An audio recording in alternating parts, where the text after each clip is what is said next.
Sveiki gerbiami televizijos žiūrovai, kovinių menų gerbėjai, sveiki atvykę į Siemens Areną, Heroes turnyras. Sveikinuosi su Lietuvos bušido federacijos prezidentu Donatu Simanaičiu. Labas vakaras, Donatai. Labas vakaras. Na, jau nebe pirmą kartą matome Denisą Komkiną atvykus į Lietuvą, tikrai grėsmingai atrodantis kovotojas ir ko gero turintis tikrai nemažai titulų. Denisas Komkinas turintis, kaip ir minėjau, turėti daug titulų, tai yra sambo Rusijos čempionas, sambo kombat Rusijos čempionas. Paskutiniu metu būtent treniruojantis profesionaliai tik tai imtynės, mokinantis teisės universitete. Ir šis sportininkas pasišventęs būtent kovom ir daug žadantis, jaunas, su didelėm ambicijom. Ir aišku, įspūdinga kova. Jisai, jeigu apie fizinius duomenis, tai štangos spaudimas nuo krūtinės 240 kg ir su 300 kg tupė. Su štanga tai gali nepavydėti tokios fizinės jėgos ir bent kokis trikovininkas. Tai faktiškai šis kovotojas yra labai stipriai fiziškai pasiruošęs. O šį kartą jo varžovas bus Valdas Pocevičius. Tai irgi pasižymintis kovotojas irgi stipria fizinė jėga, kur daugiau sprendžia ne technika, o fizinė jėga. Tai faktiškai du kovotojai fizinių jėgų monstrai susidurs šioje kovoje. Na, reiktų pasakyti, kad Denis Komkin prieš tai buvo atvykęs į Lietuvą ir susitiko su Tadu Rimkevičium Lokiu ir tuomet šventė pergalę. Labai įdomu, Tadas buvo sunkesnis, ar ne, už Denisą? Tadas buvo daug sunkesnis už Denisą Komkiną ir tai netrukdė Denisui Komkinui laimėti šią kovą. Jisai bent jau pačioj pradžioj jau permušė ir pranašumą paėmė į savo rankas ir gal galėčiau pasakyti, kažkiek buvo Tadas sutrikęs ir gal per daug įsigando savo varžovą, gal taip pasakytume. Bet tą kovą aš manau, kad jis galėjo daug geriau sukovoti ir galėjo išlošti tą kovą, galbūt išlošti. Bet vengė kovos, o pasikoj to gavo greitą pralošimą. Na, o dabar matome, kaip ir minėjo Donatas, Deniso Komkino priešininkas Valdas Pocevičius. Gerbiami žiūrovai, netrukus išgirsime daugiau informacijos apie kiekvieną iš šių kovotojų ir jų titulus. Raudonasis ringo kampas, Magadano sambo ir dziudo čempionas, M1 Mixed Fight Rusijos čempionas, Europos sambo čempionas, klubas Action Force MMA Bushido Team, Rusija, Denis Komkin! Mėlynasis ringo kampas, daugkartinis Lietuvos kovinės savigynos čempionas, turnyrų Extreme Fighting prizininkas, daugkartinis tarptautinių Bushido turnyrų dalyvis ir nugalėtojas, klubas Lukoil apsauga, Lietuva, Valdas Pocevičius! Ringo referi, tarptautinės kategorijos teisėjas Zenonas Budraitis. Kova pagal šūto taisyklės, 2 raundai po 5 minutės. Na kągi, žiūrovams taip pat norėtųsi priminti, kad ši kova vyks pagal šūto taisyklės. Šūto taisyklės, ko gero, yra vienos pavojingiausių, ar ne? Kuomet parteryje negali atsipalaiduoti, nes parteryje galimi smūgiai į galvą. Tai parteryje galimi smūgiai į galvą ir galimi stovėsinoje visi smūgiai parteryje į galvą. Pirmasis raundas. Ir kovoje, jeigu vengiai įvyko prie ringo virių, tai statoma į ringą toje pačioje pozicijoje ir kova tiesiama. Kova prasidėjo, dabar matome, Denisas Komkinas pasigendė savo jėgomis, eina laisvai atsipalaidavęs į priekį. Na, galbūt tokia stovėsena jau netgi trikdo priešininką Valdą. Denisas Komkinas netgi rankas nuleidęs, nors šiaip įprasta matyti, kad ir treneriai patarė kovotojams būtinai laikyti rankas pakeltas prie galvos, kad netyčia koks smūgis nepasiektų savo tikslo. Valdas galbūt teisingai tą stato taktiką, bet jam reikėtų labiau įdėti jėgos į smūgį, įdėti daugiau kūno, bet matome, jisai puola, bet ne iki galo puola savo varžovą, bet gal po vieno kojos pravesto smūgio gal praeitų rankos, bet to dalyko Valdas kaip ir nebedaro. Tai dabar tokia galbūt vyksta žvalgyba. Žvalgosi, bet kodėl Denisas Komkinas tik tai gąsdina, bet nesima efektingesnių veiksmų, tai tik galim spėlioti. Na, kita vertus, netgi pasibaigus kovą, jeigu, sakykime, scenarius būtų toks iki kovos pabaigos, ko gero, šiuo atveju, sprendžiant pagal dabartinę situaciją, pergalę švęstų Valdas Pocevičius. Jis galbūt aktyvesnis, ar ne? Kiek po kol kas tai negalėčiau pasakyti, kad galėtų spręsti Valdas Pocevičius, todėl kad visi smūgiai, kiek buvo smūgiuoti, nei vienas nepataikė tikslo, nei vienas. Vat matome bandymas parmesti, aišku, bet neaktyvus ir nei vieno smūgio nebuvo pataikyti tikslą, buvo visi į orą smūgiai arba atsimušė į ranką arba dar kažkokį pastatytą bloką. Tai nebuvo, kad būtų galima skaičiuoti taškus ir atiduoti pergalę. Taip, aktyvesnis, gal mažas aktyvumas buvo būtent Valdo pusėje. O, gražus šoninis smūgis, jeigu būtų praėjęs, galbūt būtų sutrikdęs būtent Denisą Komkiną. Na, kita vertus, Valdui, ko gero, turbūt nereikėtų veltis į imtynės. Denisas Komkinas, kaip ir minėjome, yra puikus imtynių žinovas ir turint tokią įspūdingą fizinę jėgą, ko gero, labai sunku kažką tai sugalvoti pastatyti prieš Deniso Komkino imtynės. Tai be abejo, bet šioje kovoje Denisas Komkinas turėtų aštriau kovoti ir rodyti aktyvumą šios kovos. Bet kadangi toks vaikščiojimas, tai iš tikrųjų nei žiūrovam, nei pačio sportininko nepušė. Turėdamas daug didesnį pranašumą jėgos, vengia lengvesnio varžovų, kuris bėgiodamas nors kažką bando, kažką tai daro.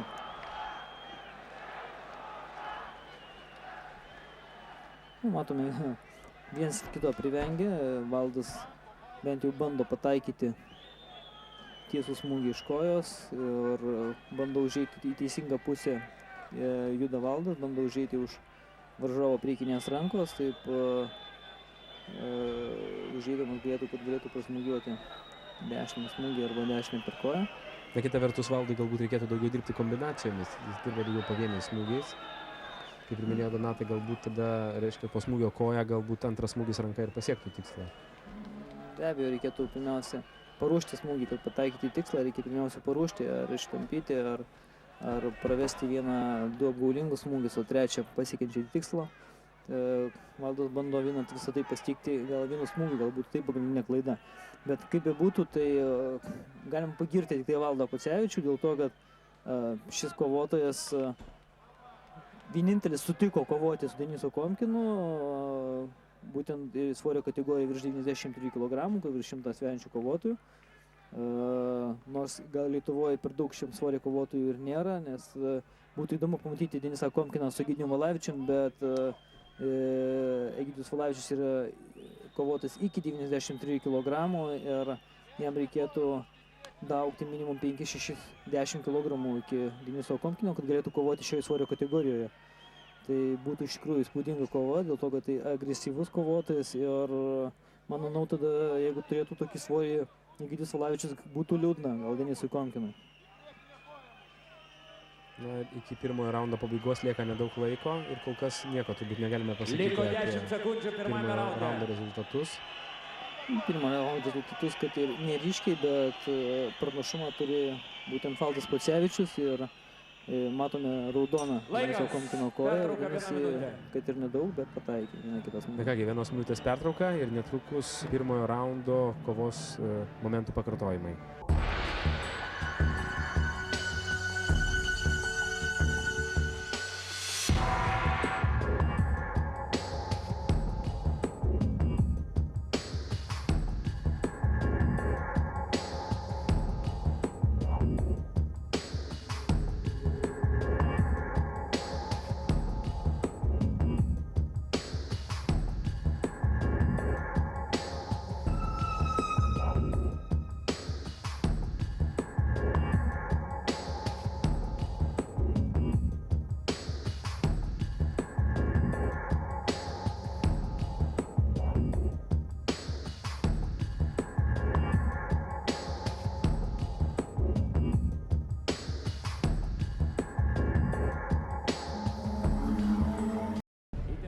psichologinė dvikova, nepamirškite, kad galite balsuoti prognozuodami šios kovos nugalėtoją.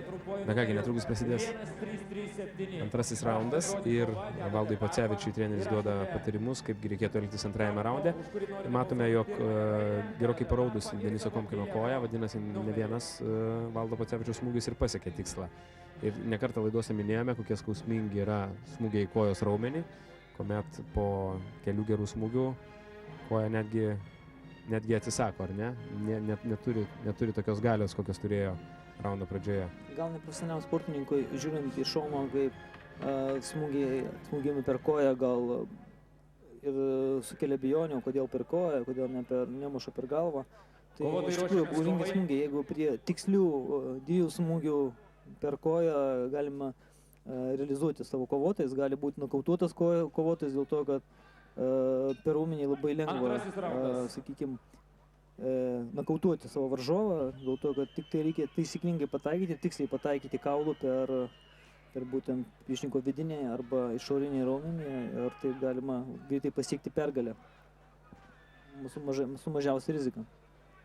Na, matome, prasidėjus antrajam raunde, kartojasi tas pats scenarius.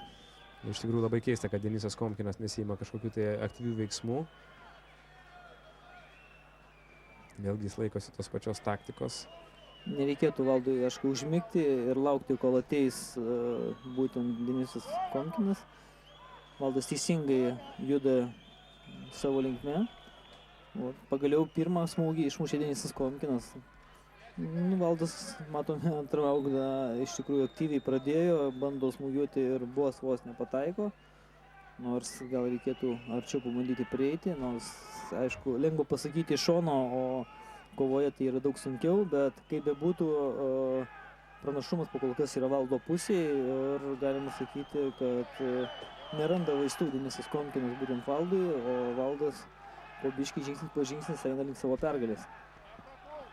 Ja, tačiau, ko gero, kovotojas turi būti ir labai stipraus psichologinio pasiruošimo, jeigu nori vesti tokią kovą kaip Denisas Komkinas, visgi 2 raundus žvelgti priešininkų tiesiai į akis ir numatyti jo veiksmus, stengtis nuo jo apsiginti, taip pat reikia savotiško pasiruošimo. Aišku, tokia kovos eiga nedžiugina salėje susirinkusių žiūrovų, tačiau Denisas Komkinas, matom, kad įpusėjus antrajam raundui šiek tiek suaktyvėjo ir gali būti, kad jis ruošia kažkokį tai siurprizą lietuvių kovotojui. Valdas Pocevičius pradėjo aktyviau smūgiuoti.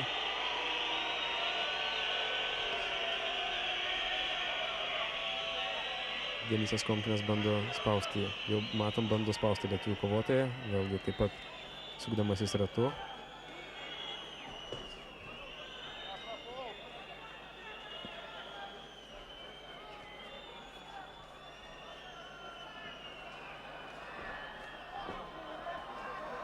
Pagaliau du smūgelius pramuša Denisas Komkinas ir tokiu būdu priversdamas dar labiau trauktis Valdą.